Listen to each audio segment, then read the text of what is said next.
Mas uma vez eu lembro que foi um cantor, não vou falar o nome dele aqui, mas foi um cantor bem gordo no meu programa. E eu falei, vamos brincar, porque o Diguinho é gordo. E a gente faz um eclipse do sol, assim, a gente põe o Diguinho de amarelo, põe uma camiseta preta em você. Aí o assessor dele falou, não, porque ele não quer que ninguém fale que ele é gordo. Aí eu falei, então tudo bem, eu vou guardar esse segredo. Esse segredo morre comigo, pode deixar. Nós temos um colega, tem um colega na Globo, jornalista, muito conhecido. Eu também não vou dizer o nome dele, mas o pessoal botou o apelido dele de Cabeção. Aí ele ficou muito bravo. Aí a turma passou a chamar de Corpinho. Olha o corpinho ali, tá certo. Então, é um pouco disso, né, rapaz? É um pouco disso. Mas para o comediante ficou mais complicado porque a cobrança é pesada, né? Agora, você corre risco. Você sempre correu risco, não? Eu não... Correr risco, não. Não, corro. O risco que eu digo não é risco... Não estou nem falando de risco físico. Mas também corro.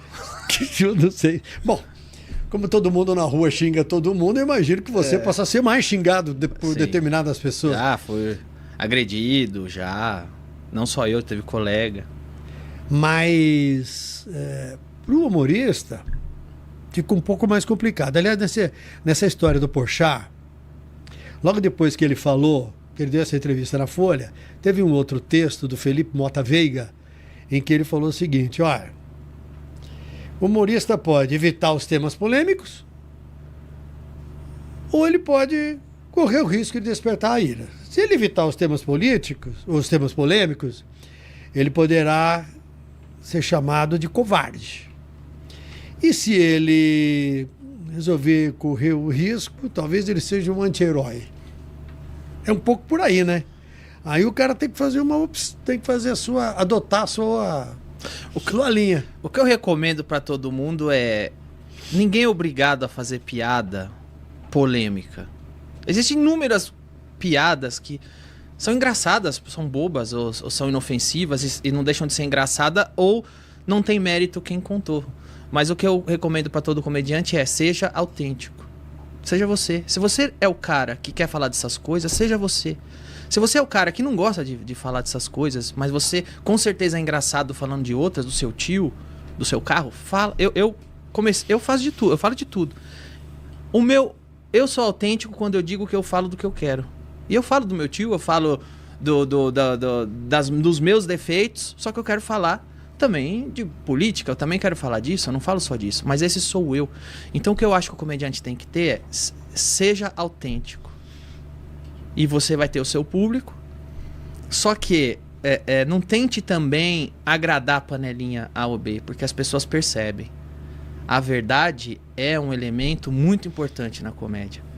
Não subestime o público. Não diga ontem que o politicamente correto é uma maravilha e quando você tem filme pra lançar, fala que o politicamente correto não é legal. Não subestime, as pessoas não são idiotas, né? Seja autêntico, eu acho que é o mínimo que um comediante tem que ser. Outro dia eu vi, eu não sei quando foi o ar, você com dois caras que são os gênios siameses. Gênios siameses, sim. Né? E depois eu vi um programa deles com uma pessoa que é cadeirante, que tem limitações físicas, e a pessoa sentada no meio dos dois, e os dois zoando com o cara. E esse cadeirante convidado também era bom de lábia, bom de gogó, e fazia umas piadas boas em relação aos dois. Zoava também com os dois, né? Então, acho que um pouco disso, né, rapaz? Se o cara se sente bem, ele é cadeirante, ele tem limitação física, né? Mas ele tá ali, ele acha que não tem problema nenhum, ele vai ao programa e faz, vai. Óbvio. O humor, ele é uma válvula de escape do ser humano. Eu li um livro, eu não vou me lembrar o nome é uma americana, psiquiatra, e um dos pontos que ela coloca sobre o riso é que quando os macacos estão estressados e estão a ponto de se agredir, um mostra os dentes para os outros e a tensão passa. Então, o riso, na verdade, aqui, pra gente que é ser humano, quando você ri, você mostra os dentes, você abre sua boca, você tá É uma válvula de escape a ponto de tensão. Quando você tem um ponto de tensão, é para isso que a piada serve, para aliviar esse ponto de tensão. Quando você tem algo que te machuca, você faz uma piada a respeito e no mesmo momento aquilo já não é tão grande, você consegue rir daquilo. Então, tem gente que diz que piadas machucam. Eu prefiro dizer que é melhor rir do que chorar. Eu prefiro... Nossa, piadas machucam. Eu prefiro falar, não, a piada me liberta.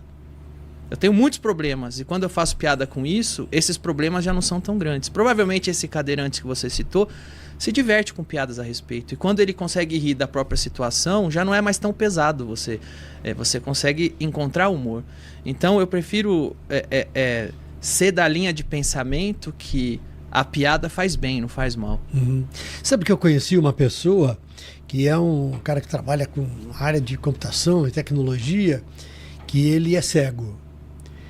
E ele é independente, ele faz as coisas todas, ele não fica com alguém, aliás, ele não usa nem cão-guia, ele não fica com uma pessoa ao lado para ajudá-lo e tal. Cara, e ele é muito engraçado em relação à condição dele, porque ele brinca o tempo todo com isso. E confesso que a primeira vez que eu estive com ele, eu fiquei muito surpreso. Porque eu, como cidadão, você fica ali que você não sabe um pouco como é que você se comporta, você espera a pessoa se manifestar para ver, né? E eu fiquei tão surpreso, e aquilo nunca mais saiu da minha cabeça, né? Que cada um enfrenta ou leva a sua vida da maneira como acha melhor. O riso cara, ele é um sujeito muito alegre. Eu acho... Brincando o tempo todo com esse problema seríssimo que ele tem. Eu acho que o riso é um sinal de liberdade. Quando você ri de um problema seu, você é realmente livre. Dizem, eu tenho piadas que oprimem. Não, eu acho que a piada te livra da opressão. Você é oprimido por um governo, você faz piadas a respeito e fica mais leve. Você é oprimido por uma doença e quando você pode fazer piadas, você fica mais leve. Tem um livro bacana, no Brasil chama Foice o Martelo. É um trocadilho de foice o martelo. É um livro de um americano que fez uma pesquisa e trouxe pessoas que no regime comunista da União Soviética era proibido fazer piadas, principalmente com o regime. Quem fosse pego fazendo piada ia pro gulag. E mesmo assim não pararam de fazer.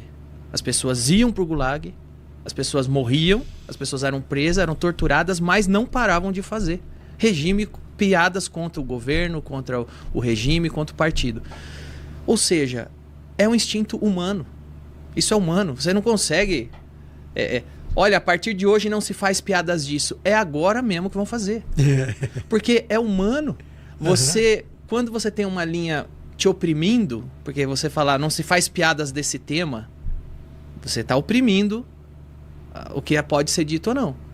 Automaticamente entra em campo o humor. E o humor é a válvula de escape contra a opressão. Então, quanto mais listinha de coisas que não podem ser ditas, mais um comediante de verdade começa a querer falar sobre aquilo, porque, acima de tudo, é instintivo. Isso nunca vai ser vencido.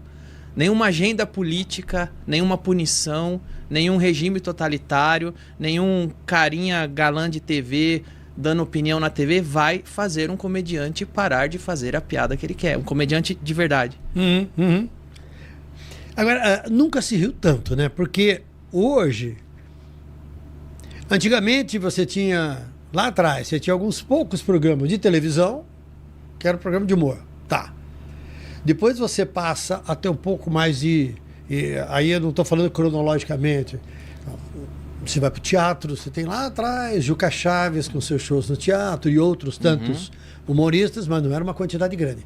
Hoje você tem a internet, né? E o que tem de humorista, o que tem de comediante, o que tem de gente contando piada, alguns mais engraçados, outros menos engraçados, né? Ou seja, nunca se riu tanto, né? Total. E nunca apareceu tanta gente fazendo isso. Exato. Quanto maior quanto mais dizem que não pode, mais vai aparecer gente fazendo. E existe uma regulação muito grande, né? Agora, isso você citou na internet. Na internet, sim. Porém, no mainstream, não. No mainstream, nunca se teve tão pouco programa de humor. Aí você tá falando do quê? Televisão? Globo não tem um programa de humor hoje. Foi extinto. Não tem um filme de comédia, mesmo americano, que entra em cartaz no cinema. Poucos entram em cartaz na Netflix. Tudo isso tá indo pra internet. Então, o humor virou meio que uma contracultura. Virou meio subversivo. Você imagina, a Globo tinha 5 programas de humor. Não tem um. Não tem um, já tem anos que não tem um. O próprio Seinfeld falou recentemente que isso foi, acho que foi umas 3 semanas atrás, ele disse que a esquerda matou o humor. Você tem cada vez menos programa de humor, e aí é aquilo que eu te disse, quem está sentado na cadeira hoje. Hoje no Ocidente, na mídia, é a corrente progressista que manda. E essa corrente extinguiu o humor, porque não é da agenda dela, não é do interesse. Então tem um monte de coisa na internet. Virou uma contracultura ser comediante hoje. Agora, você tem os muitos espetáculos de stand-up e aí em bares, em teatros, teatros grandes. Você tem artistas aí que fazem um sucesso gigantesco. Tudo bem, muitas vezes isso é atrelado à internet, né? O cara faz um sucesso enorme na internet e ele tem um público garantido no teatro. Independentemente disso, quer dizer, tem que ter apresentação em todo tipo de plataforma, né? Em todo tipo de manifestação, né? Quer dizer, fica na internet, mas também é importante ter no bar, ter ao vivo, ter no teatro, ter em todo canto. O bar é a casa do stand-up comedy. É no bar que você testa os seus textos até ele ficar bom e as pessoas darem risada. É no bar que você fala diretamente com o público, porque o stand-up ele tem uma coisa que, diferente dos outros tipos de arte, o stand-up é uma arte que exige uma resposta imediata. Se eu falar uma piada, eu tenho que imediatamente ouvir um riso. Se eu falei uma piada e imediatamente eu não ouvi um riso, meu trabalho não deu certo. Eu preciso parar e repensar meu trabalho. Eu vou para casa até que eu subo num palco e cada frase que eu falo estão rindo. Então é um trabalho que tem uma lapidação muito grande. Que um bom comediante stand-up quer não parar de ouvir o riso. Se alguém que está ali na plateia fala alguma coisa, você tem que responder para ele imediatamente. Tem que responder imediatamente. Isso dá um jogo de cintura muito grande para resposta, para improviso.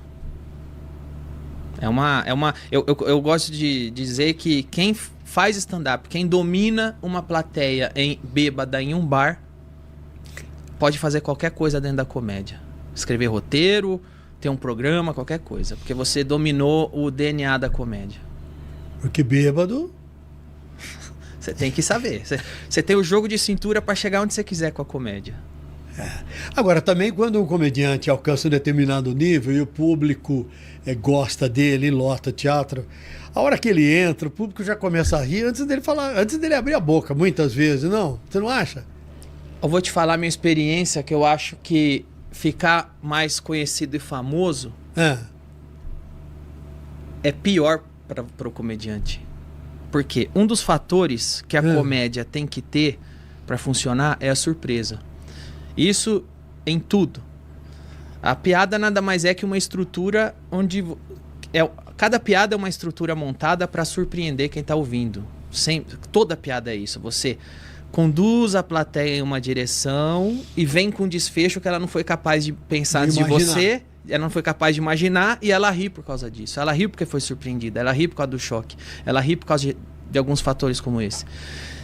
Quando eu subi no palco a primeira vez e as primeiras vezes, ninguém sabia quem eu era. Eu vim do subúrbio de Santo André, eu não sou ator, eu não sou nada, eu sou só um cara comum que veio de um lugar extremamente comum, que as pessoas pagaram para ver um show e de repente eu subo e... Quem é esse cara?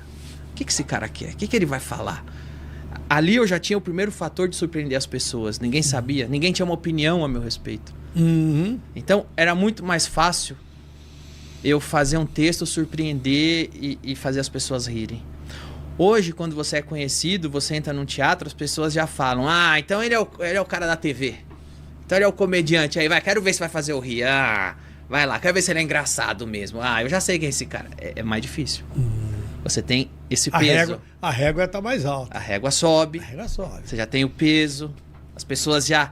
Cada pessoa na plateia... Quando eu não era conhecido, as pessoas iam pra plateia sem saber o que esperar de mim. Agora, eu tenho um show pra 1000 pessoas e cada uma tá esperando uma coisa de mim.